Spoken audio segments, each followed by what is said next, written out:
Hello money 9। नमस्कार, मैं हूं प्रियंका संभव और आप देख रहे हैं हेलो मनी 9।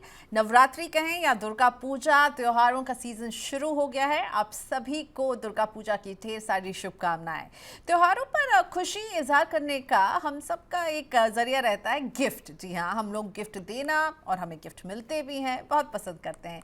कई बार तोहफे में चीज़ें मिलती हैं, कई बार पैसे मिलते हैं और आमतौर पर जब छोटे मोटे गिफ्ट एक्सचेंज किए जाते हैं तो ये इनकम टैक्स की नज़र में नहीं आते हैं। लेकिन जैसे ही तोहफे की कीमत बढ़ती है, आप टैक्स की चंगुल में आ सकते हैं। फेस्टिव सीजन में मिले गिफ्ट पर टैक्स लगेगा या नहीं, कब लगता है कब नहीं, जन्मदिन और शादी जैसे मौके पर मिले गिफ्ट पर भी टैक्स देना होता है क्या, इन सब पर आज हम बात करने वाले हैं और ये भी बताने वाले हैं कि कब आपका गिफ्ट जो होता है वो बिल्कुल टैक्स फ्री रहता है। तो रहिए मेरे साथ और आज आपको समझाने के लिए कि आपको जो तोहफा मिल रहा है उस पर टैक्स की नज़र कैसे रहती है। मेरे साथ है निमित कंसल्टेंसी के founder CA Nitesh Buddhadev. Thank you so much Nitesh, आपने वक्त निकाला मनी 9 के लिए। और हम समझने वाले हैं कि गिफ्ट पर टैक्स की क्या लाइबिलिटी होती है, कब देना है कब नहीं। और इनफैक्ट अगर जो लोग हमारे इस कॉन्वर्सेशन को देख रहे हैं वो लाइव नितेश से सवाल पूछना चाहते हैं तो वो भी तरीका बता देते हैं कि आप हमें अपने सवाल व्हाट्सएप के ज़रिए भेज सकते हैं। और हमारा व्हाट्सएप नंबर आपके लिए ये रहा सामने 9311121874 पर। ईमेल कीजिए अगर आप व्हाट्सएप में कंफर्टेबल नहीं हैं तो money9query@tv9.com पर। ट्विटर पर भेजिए सवाल, फेसबुक पर या फिर यूट्यूब के कमेंट बॉक्स पर राइट हैंड पे जो टॉप चैट का बॉक्स है यहाँ पर आप अपने सवाल मुझे लिख सकते हैं। सवाल को जितने डिटेल में, जितनी ज़्यादा जानकारी देंगे हमारे एक्सपर्ट को सवाल को समझने में आसानी होगी। सो प्लीज़ अपने सवाल को पूरा लिखिए, अपनी डिटेल्स दीजिए। हाँ, अपना मोबाइल नंबर प्लीज़ यूट्यूब पर नहीं लिखिएगा। मोबाइल नंबर अगर आपको भेजना है तो आप फिर हमें ईमेल कीजिएगा। चलिए अब शुरुआत करते हैं नितेश से आज की बातचीत। Nitesh, welcome to Money 9 once again. सबसे पहले क्या सभी तरह की चीज़ें जो भी गिफ्ट पर मिलती है उसे लेकर हमें कॉन्शियस रहना चाहिए क्या कि ये जो है इस पर टैक्स लग सकता है, या फिर इनकम टैक्स की नज़र में कुछ स्पेसिफिक एसेट्स होंगे या आइटम होंगे जिन्हें टैक्स के दायरे में रखा गया है? थैंक यू प्रियंका, आज मुझे शो में इनवाइट करने के लिए। सभी दर्शकों को नवरात्रि की ढेर सारी शुभकामनाएं। जैसे आपने बोला, हमको गिफ्ट देना भी अच्छा लगता है और रिसीव करना भी अच्छा लगता है, और पर इसके ऊपर इनकम टैक्स की नज़र हो सकती है और इसीलिए इनको बराबर से समझना बहुत ही आवश्यक है मेरी ओर से। फर्स्ट ऑफ ऑल, कोई भी तरीके की गिफ्ट हो, आइदर ये हो सकते हैं कैश में या आपको कोई बैंक ट्रांसफ़र में या वो जी पे वगैरह आपके कोई यूपीआई से भी हो सकते हैं, वो हो गए मॉनेटरी गिफ्ट्स। उसके बाद आती है कोई भी मूवेबल गिफ्ट्स या movable asset. It can B gold, car, या आपको कोई मोबाइल फ़ोन, लैपटॉप जैसे भी गिफ्ट दे सकते हैं, ये भी इनकम टैक्स के दायरे में आती है। और हो गई immovable property like a house, land. ये सारी गिफ्ट्स भी अगर आपको मिलती है विदाउट एनी कंसीडरेशन, इसका मतलब ये हुआ कि अगर आपको किसी ने ये गिफ्ट के तौर पे दी है या आपने उसके सामने थोड़े ही पैसे दिए जो उसकी पूरा प्रॉपर मार्केट वैल्यू नहीं दिए, ये सारी चीज़ें इनकम टैक्स के दायरे में आती है और ये सभी चीज़ों के ऊपर टैक्स एप्लीकेबल है और ये आपको टैक्स इसके ऊपर भरना पड़ेगा एज पर आपका जो इनकम टैक्स स्लैब है वो, प्रियंका। तो कितने रुपए तक का भी गिफ्ट हो सब पर टैक्स लगेगा क्या? एक फाइनेंशियल ईयर में कुछ ऐसा अमाउंट है जो हम रिसीव कर सकते हैं? और एक और सवाल, जो गिफ्ट देते हैं उन पर टैक्स लगता है या फिर जो गिफ्ट रिसीव करते हैं उन्हें टैक्स देना होता है और दोनों को देना होता है क्या? तो फर्स्ट है कि क्या अमाउंट हम कितना ले सकते हैं एक साल में, क्या इवन 5000 का भी गिफ्ट है या 5000 कैश में भी मिला तो टैक्स देना होगा, और किस पर लगता है टैक्स? ये बहुत ही इंपॉर्टेंट चीज़ है प्रियंका, क्योंकि काफ़ी लोगों को पता है कि एक अमाउंट एग्जाम मिलता है और वो अगर मैं बोलूँ तो एक 50,000 तक का टोटल फिनेंशियल ईयर में आप किसी भी पर्सन से गिफ्ट ले सकते हो। मतलब ओवरऑल टोटल अमाउंट 50,000 तक अगर आपको कोई गिफ्ट मिलता है, वो शायद कैश में हो, चेक से हो, या आपको मैंने जैसे बोला कोई भी मूवेबल या इमूवेबल प्रॉपर्टी हो, बट ये सारा मिला के अगर 50,000 मतलब टोटल अमाउंट, ऐसा नहीं है। मैं एग्जांपल के तौर में बता दूं अपनी ऑडियंस को क्लियर करने के लिए कि समझो आपका कोई एक फ्रेंड है जिसने आपको 30,000 का कुछ गिफ्ट दिया या कैश दिया या फिर आपको 30,000 की कोई चीज़ गिफ्ट में दी, और दूसरा आपका कोई फ्रेंड है आपके बर्थडे पे उसने और 30,000 का गिफ्ट दिया, तो टोटल मिला के 60,000 हो गए। अभी सिर्फ 10,000 टैक्सेबल होगा या पूरा 60,000? पूरा 60,000 टैक्सेबल होगा। तो जैसे ही आपका साल के दरमियान, फाइनेंशियल दरमियान, अगर आपका गिफ्ट अमाउंट है या वो कैश में या काइंड में, एज वी डिस्कस्ड, अगर वो 50,000 के ऊपर क्रॉस करेगा तो पूरे अमाउंट के ऊपर आपको टैक्स भरना पड़ेगा। और अभी बात आती है, आपको गिफ्ट तो कोई दे रहा है, वो आपके बिहाफ पे टैक्स नहीं भरेगा, तो टैक्स तो आपको आपकी जेब से देना पड़ेगा।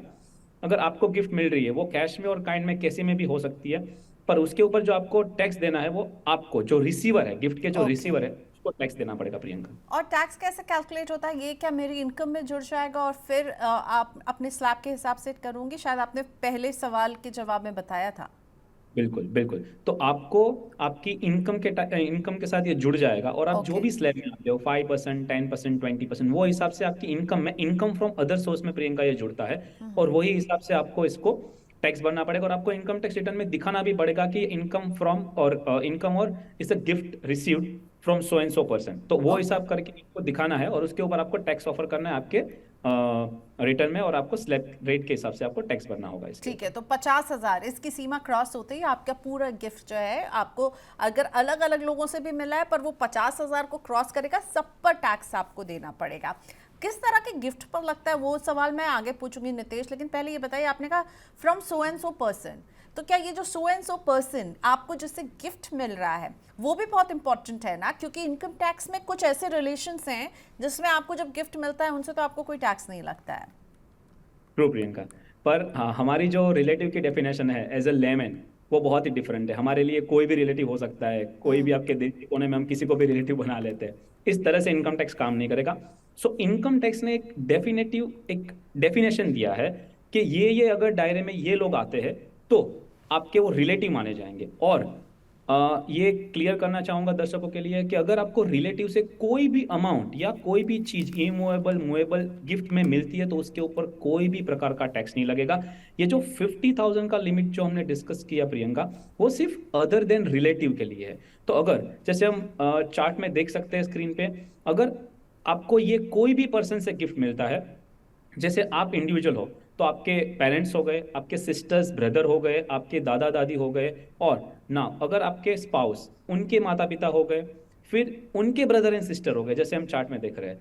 तो ये सारे चीजें, वो डेफिनेशन की, ये डेफिनेशन है रिलेटिव्स की, तो ये चीजों में आपको कोई भी प्रकार का टैक्स नहीं देना पड़ेगा। आपको कभी भी कितना भी अमाउंट का गिफ्ट मिले, या 50 लाख का, 1 करोड़ का आपको कोई प्रॉपर्टी भी गिफ्ट में मिल जाए, पर यही रिलेटिव की डेफिनेशन आपको समझनी पड़ेगी। और यही लोगों से अगर गिफ्ट मिलता है तो ही आपको वो टैक्सेबल नहीं होगा। जैसे कि एक एग्जांपल देता हूं कि हम नॉर्मल तौर से मानते हैं कि आपके अंकल आंटी, मतलब मैं एग्जांपल में देना बोलना चाहूंगा काका और काकी, या मामा और मामी, वो तो आपके रिलेटिव की डेफिनेशन में आ गए और उनसे आपको गिफ्ट मिलता है तो वो टैक्सेबल नहीं है। पर अगर वो आपके मामा या मामी के लड़के या लड़की है, जो आप कजिन्स बोलते हो, उससे आपको गिफ्ट मिलता है, तो वो नॉन रिलेटिव है, बिकॉज वो रिलेटिव की डेफिनेशन में प्रियंका कवर नहीं है जो इनकम टैक्स ने दी है।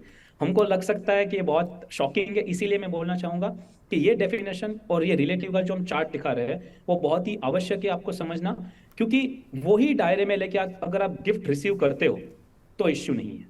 तो थोड़ा सा प्रियंका इसमें टैक्स प्लानिंग भी संभव है। अगर आपको कजिन से गिफ्ट लेना है तो आपका कजिन गिफ्ट दे सकता है, जैसे कि मामा का लड़का है, वो अपने पापा को गिफ्ट दे सकता है, और फिर आपके मामा को आपको गिफ्ट दे दे तो फिर वो टैक्स नहीं लगेगा। बट कजिन से डायरेक्ट आता है तो वो टैक्सेबल हो जाएगा। तो ये ओके। चीज बहुत ही इंपॉर्टेंट है। नेचर ऑफ गिफ्ट भी मैं समझना चाहूँगी। जैसे कि अगर आपको कई बार महंगी चीज़ें मिलती हैं, गोल्ड, ज्वेलरी, प्रॉपर्टी की हमने बात की, कुछ खास ओकेजन में मिलती है, तो सब पर टैक्स देना होगा क्या? क्योंकि हम अगर, अब दिवाली है, दिवाली में कई बार जो है ऐसे गिफ्ट्स मिलते हैं लोगों को जो कि मैं क्या कहूँ, कैश नहीं होगा, कोई कोई टीवी हो या कोई फ्रिज के रूप में हो, क्या उस पर भी टैक्स की देनदारी होगी? ज्वेलरी हो? यस बिल्कुल प्रियंका। प्रियंका आप देखो तो हमारा इंडिया फेस्टिवल का देश है। हमारे जैसे अभी हम नवरात्रि चल रहा है, फिर दिवाली है, दशहरा, दिवाली, और फिर क्रिसमस आएगा, तो फेस्टिवल्स तो चलते रहते हैं। तो इनकम टैक्स ने कोई छूट नहीं दी है कि आपको कोई फेस्टिवल पे, जैसे कि दिवाली हो गई या होली हो गई, तब आप गिफ्ट दे रहे हो तो वो टैक्सेबल नहीं होगा।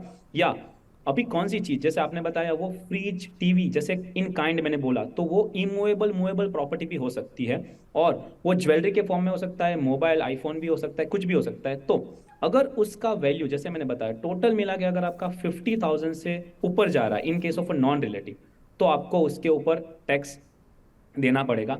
अगर ऑफ कोर्स वो 50,000 के नीचे है तो टैक्स नहीं लगेगा, पर इसमें कोई चीजों का रेस्ट्रिक्शन नहीं है कि ये चीज दी तो नहीं लगेगी या ये ओकेशन पे दी तो नहीं लगेगी। जैसे कोई फेस्टिवल हो गया या आपका बर्थडे हो गया, तो ऐसा कोई इसमें एग्जेम्पशन दिया हुआ नहीं है, तो आपको हर कोई चीज के ऊपर टैक्स ऑफर करना पड़ेगा प्रियंका। तो कोई भी ऐसा मौका या अवसर नहीं है जिसमें किसी शख्स को किसी से भी और कितना भी कीमती तोहफा मिले उस पर कोई टैक्स नहीं लगता है? इनकम टैक्स आपको एक बार मौका देती है जब आप मैरिज करते हो।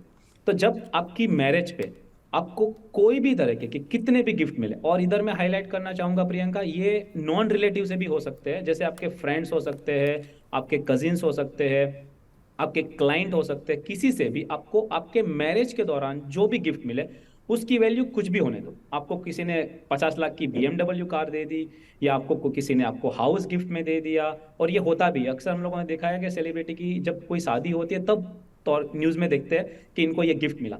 तो वो जो गिफ्ट होती है, तो इन शॉर्ट शादी के मौके पे अगर आपको कोई भी गिफ्ट मिले कोई भी अमाउंट का, इन कैश इन काइंड, आपको उसके ऊपर कोई टैक्स नहीं भरना है। तो I think that is the only exemption given in the whole income tax which is marriage.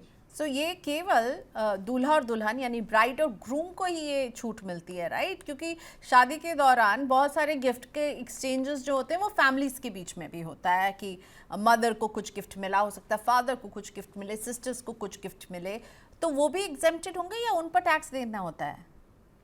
No, very valid question Priyanka. ये बहुत नॉर्मल कस्टम है इंडिया में। हम जिसकी शादी होती है उनके पेरेंट्स को या दूल्हा दुल्हन के पेरेंट्स को भी गिफ्ट्स मिलती है दूसरे रिलेटिव से, पर उन लोगों को ये एग्जम्प्ट नहीं होगा। वो उनको खुद के अकाउंट्स में दिखा के उनको इनकम टैक्स रिटर्न में दिखाने पड़ेंगे। सिर्फ दूल्हा दुल्हन को जो गिफ्ट्स मिलते हैं वही एग्जेम्प्ट हो गए, और वो भी सिर्फ शादी के मौके पे। बाकी किसी को भी जो गिफ्ट मिल रहा है ऑन ओकेशन ऑफ मैरिज वो सबके लिए टैक्सेबल है, ओनली दूल्हा दुल्हन को एग्जेम्पशन नहीं। लेकिन वो 50,000 का रूल उनके लिए तो इम्प्लाई होगा ना कि अगर उनको वो जो गिफ्ट मिला वो 50,000 से कम का, तब तो उन्हें कोई वरी नहीं हाँ होना हाँ, चाहिए। वो तो हम जो नॉर्मल अभी तक डिस्कस किए वो रूल तो उनको भी एप्लीकेबल होगा ही फिनेंशियल ईयर में। ऑफ कोर्स वो मैरिज फिनेंशियल ईयर में आता है, और उसके दौरान जो उसको 50,000 का जो रूल है वो तो उनको एग्जम्पशन मिलेगा ही मिलेगा। ठीक है। नितेश, एक बात बताइए कि दिवाली अब आने वाली है, ऐसे मौके में बहुत सारे कॉर्पोरेट गिफ्ट्स या फिर क्लाइंट से लोगों को गिफ्ट मिलते हैं, तो क्या उन गिफ्ट्स पर भी ये 50,000 का रूल होगा? और वो गिफ्ट अगर आपको मिल रहा है, एक महंगा सा कोई सामान आपको दे रहे हैं, कोई महंगी सी डायरी या कोई महंगा सा पेन दे रहे हैं, तो कैसे वो कैलकुलेट होगा? क्योंकि वो गिफ्ट अगर मुझे ही 5 लोगों ने गिफ्ट दिया, वो इनकम टैक्स तो उसको नहीं देखने वाला है। बिल्कुल प्रियंका, ये बहुत ही इंपॉर्टेंट एंड वैलिड क्वेश्चन है। जैसे आपने शो के शुरुआत में ही बोला कि आपको अगर छोटी मोटी चीजें आती है तो वहां पे इश्यू नहीं आते। तो काफी बार ऐसा भी होता है कि किसी ने आपको छोटा मोटा कोई बर्थडे पे आपके कोई अच्छे फ्रेंड ने आपको गिफ्ट दे दिया, या आपने जैसे बोला दिवाली में काफी क्लाइंट्स को गिफ्ट मिलता है, किसी फ्रेंड से आपको गिफ्ट मिलता है। ऐसी छोटी छोटी चीजें अकाउंट नहीं कर पाएगी इनकम टैक्स, इसीलिए इश्यू नहीं आते। इसलिए हमको नॉर्मल पार्लेंस में आज हम जो डिस्कस भी कर रहे हैं वो काफी लोगों को पता भी नहीं है, राइट? तो जब तक इनकम टैक्स की नजर में नहीं आता है तब तक कोई इश्यू नहीं है। तो शायद ये छोटे मोटी चीज ही कंसीडर होगी, पर समझो कि कोई बड़ा अमाउंट दिख गया या कोई बड़ा असेट दिख गया तो तब क्वेश्चन आ सकता है। और काफी बार ऐसा होगा कि चलो आपको एक स्मॉल ज्वेलरी आपको गिफ्ट में मिल गई है, पर आपने जब उसको बेचा तब भी उसका सोर्स पूछा जा सकता है कि आपके पास ये ज्वेलरी थी कि नहीं। तो इट्स बेटर, कंप्लायंस के हिसाब से आपको गिफ्ट दिखा देनी चाहिए। अगर छोटी मोटी चीजें हैं तब कोई इश्यू नहीं है, बट नॉर्मली ये रूल एप्लीकेबल है। भले आपको 5 पेन मिली है, जैसे अभी आपने एग्जांपल दिया, शायद वो 5,000 की एक पेन हो या 25,000 हो गए, और आपको दूसरे पूरे साल में दूसरे कोई गिफ्ट मिल गए वो 50,000 के ऊपर चले गए, आपको शायद नहीं दिखाया है। देर इज मतलब there is no escape, but of course ये पॉसिबिलिटी है कि ये चीज नजर में ना आए, बट इट्स ऑलवेज बेटर कि कंप्लायंस के हिसाब से आपको ये सब चीजें दिखानी चाहिए। ठीक है। कई बार हमने देखा है कि पति अपनी पत्नी को या पेरेंट्स जो है अपने बेटे को प्रॉपर्टी, कैश, एफडी या शेयर जैसी चीज़ गिफ्ट में देते हैं, और रिलेटिव के दायरे में होते हैं तो इस गिफ्ट पर तो टैक्स नहीं लगेगा। लेकिन अगर इस गिफ्ट से किसी तरह की कमाई होती है तो उस पर टैक्स देना होगा क्या रिसीवर को? ये बहुत ही मुझे लगता है one of my favourite topic जब गिफ्ट की बात आती है। बिकॉज प्रियंका, रिलेटिव की जब आप बात करते हैं ना तो काफ़ी लोगों को ये भी समझ में आ जाता है कि ये तो मेरे स्पाउस ने मुझे गिफ्ट दिया है, या मैं मेरे बेटे या बेटी को गिफ्ट दे रहा हूँ, तो वो तो टैक्सेबल नहीं है, ये लोग समझते हैं। पर इसमें जो आप बातें कर रहे हो, तो मैं एक एग्जाम्पल के तौर से इसको क्लियर करना चाहूँगा, क्योंकि ये प्रोविज़न जो है उसको क्लबिंग का प्रोविज़न बोलते हैं।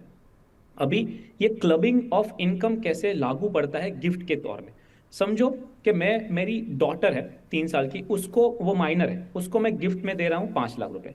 अब वो 5 लाख रुपए मैंने मेरे डॉटर के नाम पे, वो जब मैं 5 लाख रुपए दे रहा हूँ तब तो मेरी डॉटर को वो इनकम टैक्स में गिफ्ट के तौर पे एग्जेम्प्ट हो जाएंगे, तब वो टैक्सेबल नहीं होंगे। ठीक है। पर अगर वो 5 लाख रुपए की मैं एफडी कर रहा हूँ मेरी डॉटर के नाम पे, बिकॉज वो मैंने उसको गिफ्ट कर दिया, अब मैंने 5 लाख रुपीज की एफडी कर दी, अभी वो एफडी के ऊपर जो इंटरेस्ट आएगा प्रियंका, वो जो इंटरेस्ट अमाउंट आ गया, समझो कि वो 50,000 रुपए उसके ऊपर मुझे एफडी इंटरेस्ट मिल गया मेरी डॉटर के नाम, और 50,000 मेरी इनकम में क्लब हो जाएगा। So okay. गिफ्ट मैंने दी मेरी डॉटर को, तब कोई भी प्रकार का इनकम टैक्स इन्वॉल्व नहीं है, क्योंकि वो रिलेटिव की डेफिनेशन में आता है। बट जो उसके ऊपर इनकम हुई वो मेरे में क्लब हो जाएगी। But only same if the daughter is minor, right? Daughter is minus, या दैट्स अ अगर गुड पॉइंट। मेजर है, अगर वो 18 एंड अबव हैं, तो उससे जो इनकम होगी उस पर उनको ही टैक्स देना होगा, राइट? True, true. तो अगर वो अर्निंग है, वो मेजर है, तो वो इश्यू नहीं है। अभी ये स्पाउस के केस में भी आता हूँ, ये 3 कैटेगरी हमको देखनी है जब माइनर चाइल्ड है, स्पाउस, ओके। जब काफी बार ऐसा होता है कि हाउस वाइफ को, वो आर नॉट अर्निंग, उनके केस में भी हस्बैंड ट्रांसफर कर देंगे एफडी अमाउंट, या समझो उनके नाम पे शेयर्स ले लिया, उन्होंने गिफ्ट दिया 10 लाख का और 10 लाख के शेयर्स ले लिए।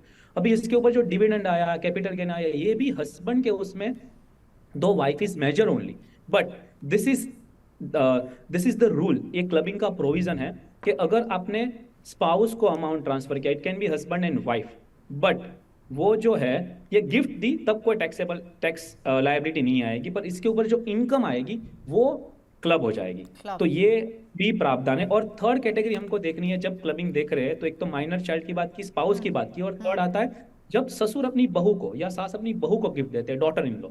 तो डॉटर इन लॉ को अगर गिफ्ट दी जाती है, विच इज नॉर्मली हम लोगों ने देखा गया है, ये सब प्रावधान क्यों किया गया है प्रियंका? क्योंकि इनकम टैक्स ने देखा हुआ है कि ये प्रोविजन का मिसयूज होता है। ओके। क्योंकि नॉर्मली हाउस वाइफ या स्पाउस, मोस्टली वाइफ जो अर्न नहीं कर रहे, उसके उसमें पैसा ट्रांसफर करके उसमें एक इनकम बिल्ड की जाती है। तो ये एक्चुअली आपको लगता है कि एक लूप होल है, पर ये लूप होल बंद करने के लिए क्लबिंग प्रोविजन है। क्योंकि जो उसमें इनकम आएगी वो जिसने ट्रांसफर की है, जैसे इस केस में अगर ससुर ने अपनी बहू को गिफ्ट दिया है 5 लाख रुपए और उसने एफडी की है, और उसके ऊपर जो इंटरेस्ट आता है, भले की बहू ऑफकोर्स मेजर है, पर वो इंटरेस्ट टैक्सेबल हो जाएगा ससुर के अंदर। तो ये हो ओके। गया क्लबिंग का प्रोविजन, तो ये ध्यान रखना बहुत ही इनकम टैक्स आवश्यक है। सेक्शन 64 क्लबिंग प्रोविजन, 3 जगह माइनर के में आपको लगेगा, बच्चों को जब आप दे रहे हैं तब लग रहा है, माइनर बच्चे को क्लबिंग लगेगा, यानी जो गिफ्ट जिसने दिया है उसको टैक्स देना है। डॉटर इन लॉ के केस में, बहू के केस में लग रहा है, और वाइफ, स्पाउस, हस्बैंड अपनी वाइफ को देंगे, वाइफ उससे इनकम अर्न करेगी, तो इस पर हस्बैंड को ही टैक्स देना है। सो इसको ध्यान रखिए। एक बहुत इंटरेस्टिंग लाइव क्वेश्चन आया है मेरे पास Nitesh, which I want to put it across you. Bablu Rajput ji का सवाल है। तो इन्होंने ना अपने पिताजी को जो है कार गिफ्ट में दी है और लोन पर लेके दी है, और अब इनके पिताजी इस लोन को चुकाने में इनकी मदद करना चाहते हैं, और वो इन्हें 1 लाख रुपए जो है वो देना चाहते हैं ताकि वो अपनी कार लोन को कम कर सकें। तो अब इसमें क्या होगा? गिफ्ट की पहले बबलू जी ने ये कार पिताजी को लोन लेकर के दी, अब इस लोन को चुकाने के लिए फादर उनकी हेल्प करना चाहते हैं, तो क्या किस पर बनेगा यहाँ पर टैक्स की लायबिलिटी, क्या होगी इस तरह के सिचुएशन में? मैं क्वेश्चन प्रियंका बराबर से समझा नहीं।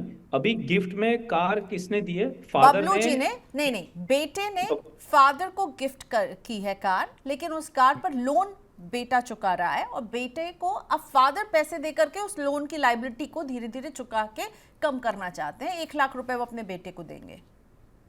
तो इस केस में, बिकॉज अभी इस केस में क्या हुआ है, बेटे ने अपने पापा को गिफ्ट दिया, बराबर है, इसमें कोई क्लबिंग का प्रोविजन भी नहीं आता है, और ये आते हैं इनकम टैक्स के रिलेटिव की डेफिनेशन में, तो इसके ऊपर कोई भी प्रकार का टैक्स भी एप्लीकेबल नहीं होगा। और ऑफ कोर्स इसमें अगर ये ऐसे कार लोन है तो इसमें और कोई इनकम टैक्स में बेनिफिट भी नहीं मिलता है। तो आपके केस में बबलू जी कोई भी प्रकार का इनकम टैक्स एप्लीकेबल नहीं है, बिकॉज ये रिलेटिव के बीच में गिफ्ट का लेन देन है, वो इश्यू नहीं है। और अभी आपके पापा जो आपको लोन पे करने में हेल्प कर रहे हैं, वो जो अगर आपको सैलरी दे रहे हैं, वो पैसे भी गिफ्ट के तौर पे आपके पास आते हैं, तो ये भी आपके ऊपर कोई इनकम टैक्स की इसमें कोई असर नहीं होती है। ओके, चलिए बबलू जी, आपके लिए तो ये अच्छी बात है, आपको चिंता करने की ज़रूरत नहीं है टैक्स को लेकर के इसमें। अच्छा, गिफ्ट डीड, मैं इस पर भी आपसे पूछना चाह रही थी कि गिफ्ट डीड जो है वो क्या बनवानी ज़रूरी होती है अगर आप एक एक्सपेंसिव गिफ्ट दे रहे हैं? क्या फ़ायदे हैं इसके? कैसे बनवाया जा सकता है गिफ्ट डीड? क्या बहुत कॉम्प्लिकेटेड है इसे बनवाना?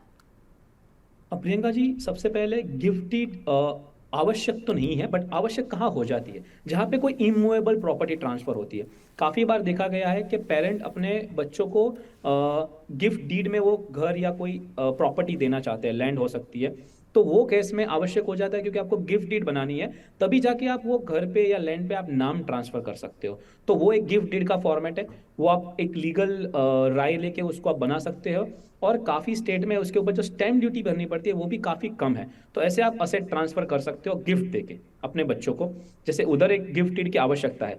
बट बाकी के केस में, जैसे हम बोल रहे हैं कि किसी ने ज्वेलरी गिफ्ट दे दी, किसी मदर ने उसकी डॉटर को ज्वेलरी गिफ्ट दे दी, ये सब चीजों में, या कोई आप दूसरी कोई चीजें गिफ्ट दे रहे हो, तो इस चीजों में आपको गिफ्ट डीड की आवश्यकता नहीं है। बट इट्स रिकमेंडेड, क्योंकि एक डॉक्यूमेंट्री एविडेंस हो सकता है। क्योंकि कल जाके आपको इनकम टैक्स में कोई क्वेरी आएगी, तो आपके पास एक बहुत ही एक सिंपल से फॉर्मेट में आपको बनाना है कि कौन डोनर है, कौन डोनी है, मतलब किसने गिफ्ट दिया है, किसने रिसीव किया है, क्या अमाउंट है, कौन सी डेट को दिया गया है, और अप्रोक्स उसकी वैल्यू क्या है, मार्केट वैल्यू। इतना एक सिंपल सा फॉर्मेट आपको मिल जाएगा। ये बना के भी आपने रख लिया तो ये काम आएगा। बट आप जब बड़ा कोई ट्रांजेक्शन कर रहे हो, जैसे हमने इमूवेबल प्रॉपर्टी का किया, तो वो गिफ्ट डीड बनानी भी है, उसको रजिस्टर भी करानी है, ओके। तब जाके आपका वो एक फुल प्रूफ एक डॉक्यूमेंटेशन हो जाएगा। तो ये बहुत ही रिकमेंडेड है। Okay, all right. So Nitesh को हम छोटा सा ब्रेक दे रहे हैं। नितेश प्लीज़ आप टेक योर ब्रेथ।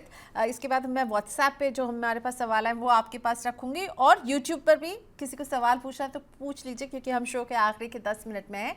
लेकिन मैं यहाँ पर आपको बताना चाहूँगी कि अगर आप पर्सनल फाइनेंस में और ज़्यादा जानकारी चाहते हैं, अपने निवेश की प्लानिंग में मदद चाहते हैं, तो मनी9 की वेबसाइट पर जाना मत भूलिएगा। पर्सनल फाइनेंस से जुड़ी हर खबर, हर अपडेट आपको मिलेगा मनी9 की वेबसाइट पर। केवल हिंदी में ही नहीं, इंग्लिश में, कन्नड़ में, बांग्ला में, मराठी में पढ़िए पर्सनल फाइनेंस की हर खबर। और अगर आप हमसे सवाल पूछना चाहते हैं, हेलो मनी9 में शामिल होना चाहते हैं, तो 9311211874 व्हाट्सएप पर भेजिए सवाल, ईमेल कीजिए, या फिर हमारे इस लाइव कॉन्वर्सेशन में राइट हैंड में टॉप चैट बॉक्स पर भी आप अपने सवाल लिख सकते हैं। मेरे साथ बने हुए हैं चार्टर्ड अकाउंटेंट नितेश बुद्धदेव, निमित्त कंसल्टेंसी के फाउंडर हैं। और आज हम बात कर रहे हैं कि जब आपको गिफ्ट मिलता है तो किस अमाउंट तक का गिफ्ट आप ले सकते हैं, उसके बाद कब टैक्स लगता है, किस व्यक्ति से, यानी रिलेटिव की परिभाषा क्या है इनकम टैक्स में, ये सब हम समझ चुके हैं। अब कुछ सवाल जो मेरे पास व्हाट्सएप पर आए हैं। सो नितेश, रंजीत राणा का सवाल मैं आपके लिए लेकर आ रही हूँ। रंजीत जी बिहार के हैं और पूछ रहे हैं कि मेरे पास गांव में खेती की ज़मीन है जिसे मैं बेचना चाहता हूँ। बिक्री से मुझे जो रकम उसे अपने मिलेगी उसे अपने इनकम टैक्स रिटर्न में दिखाना होगा या नहीं? क्या इस पर किसी तरह का कैपिटल गेन टैक्स भी इन्हें चुकाना पड़ेगा? Thanks for asking this question. जब प्रियंका हम बात कर रहे हैं कैपिटल गेन की, जो उनका क्वेश्चन है, अगर राणा जी आप कैपिटल गेन के बारे में पूछ रहे हो, तो मैं आपको एक चीज क्लियर करना चाहूंगा। कैपिटल गेन तभी एप्लीकेबल होता है कि जब कोई कैपिटल असेट आप बेचते हो। तो जब कैपिटल असेट बेचते हो तो वो शॉर्ट टर्म या लॉन्ग टर्म है, उसके ऊपर से ये निर्णय लिया जाता है कि आपको कितना टैक्स भरना पड़ेगा। पर आपके केस में, जैसे आपने बोला कि आपके पास एक एग्रीकल्चर लैंड है, जो खेती की आपकी जो जमीन है, और वो जो गांव में है, रूरल एरिया में है, तो वो अगर मैं मान के चल रहा हूँ कि वो एग्रीकल्चर लैंड की जो डेफिनेशन इनकम टैक्स ने दी है उसके अंदर वो आती है, तो इसके ऊपर आप जब बेचते हो उसके ऊपर कोई भी जात का कैपिटल गेन नहीं लगेगा, क्योंकि इनकम टैक्स की नज़र में ये कैपिटल असेट नहीं है। तो आपको कोई कैपिटल गेन नहीं भरना है, और आपके इनकम टैक्स रिटर्न में भी ये दिखाने की ज़रूरत नहीं है। जब आप इनकम टैक्स में आप कौन सी चीज़ दिखाते हो, जब आप एग्रीकल्चर प्रोडक्ट, मतलब आपने जो खेती में आपने जो शायद गेहूँ उगाए हो या जो चावल उगाए हो, वो जब आप बेचते हो, भले उसके ऊपर टैक्स नहीं लगता, पर उसको आपको दिखाना पड़ता है, क्योंकि वो इनकम टैक्स स्लैब कैलकुलेट करने के लिए वो कंपलसरी है। बट ये लैंड जब आप बेच रहे हो तब उसको आपको इनकम टैक्स में दिखाने की जरूरत नहीं, और ये जो आपको गेन होगा ये जमीन पे, वो भी आपके लिए टैक्स फ्री है। ऑलराइट, चलिए अगला सवाल सुशांत सोनी का लेकर आते हैं।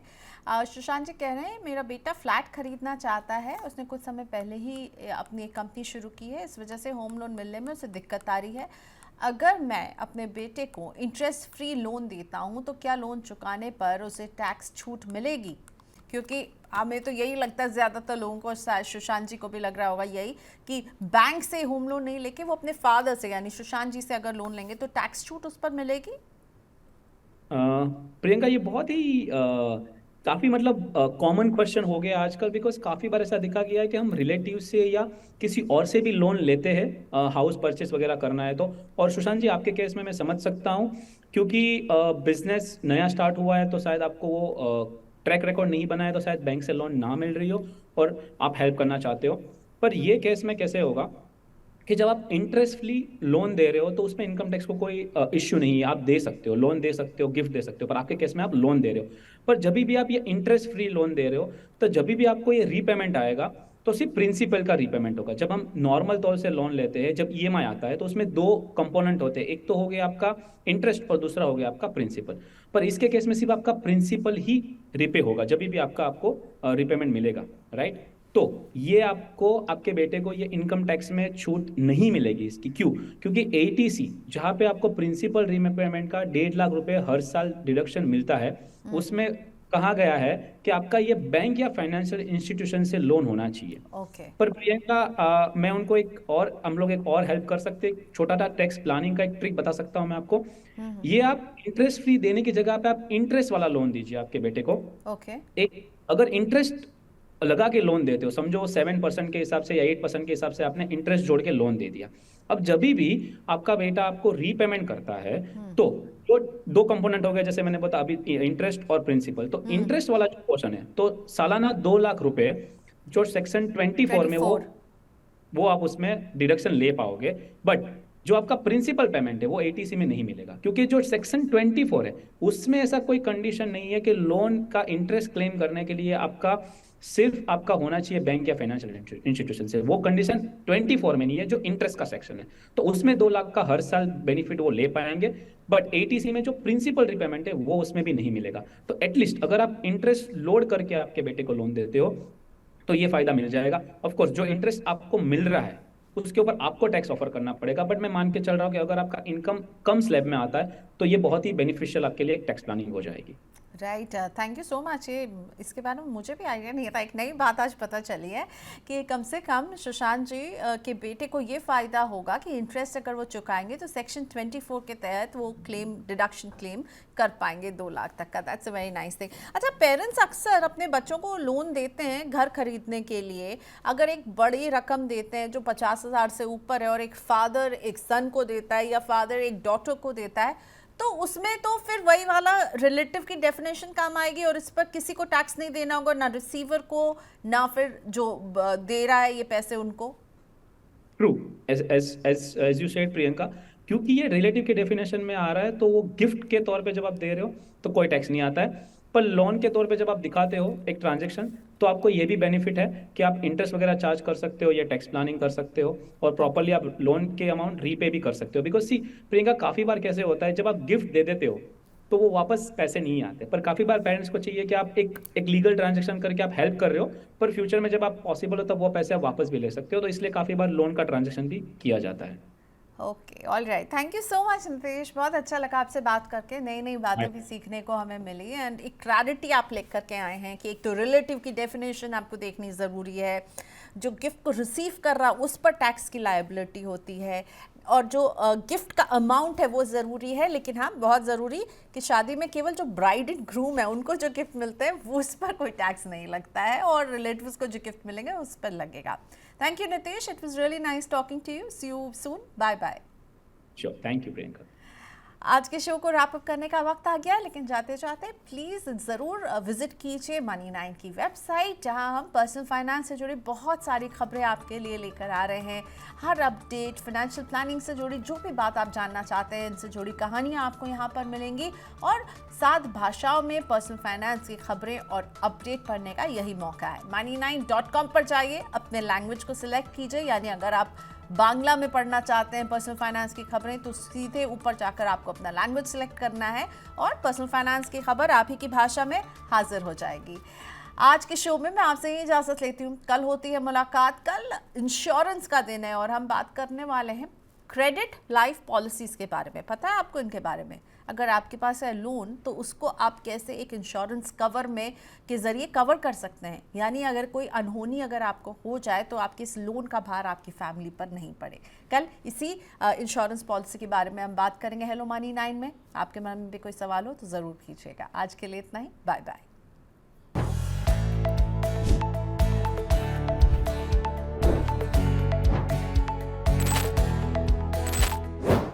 Hello money 9।